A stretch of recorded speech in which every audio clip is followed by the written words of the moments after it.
انخفاض في أسعار الذهب في مصر، وعيار 21 يسجل 4870 جنيه للجرام. بسم الله الرحمن الرحيم، أهلا بكم في فيديو جديد عن أسعار الذهب. النهاردة بعد ما الذهب نزل 15 جنيه مرة واحدة، هنشوف مع بعض دلوقتي أحدث الأسعار للجنيه الذهب وكل الأعيرة في السوق المصري، وهل دي بداية هبوط ولا مجرد تصحيح. النهاردة أسعار الذهب في مصر نزلت بمتوسط 15 جنيه على مختلف الأعيان. نبدأ على بركة الله الأسعار. عيار 24 سجل 5565 جنيه، عيار 21 سجل 4870 جنيه، عيار 18 سجل 4174 جنيه. الجنيه الذهب سجل 38960 جنيه. ده بعد ما كنا شفنا امبارح ارتفاع واضح في الأسعار سواء محليا أو عالميا، واللي كان سبب توقعات قوية إن الفيدرالي الأمريكي هيخفض الفايدة في اجتماعه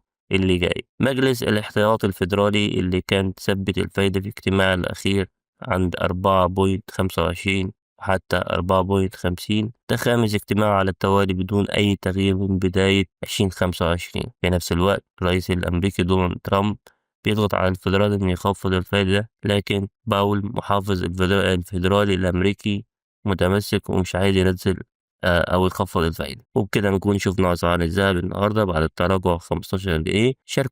شاركونا توقعاتكم في الكومنتات، هل الأسعار هتكمل نزول الفترة اللي جاية ولا ممكن نشوف صعود قريب؟ ما تنسوش تعملوا لايك وتشتركوا في القناة عشان يوصل لكم كل جديد لحظة بلحظة.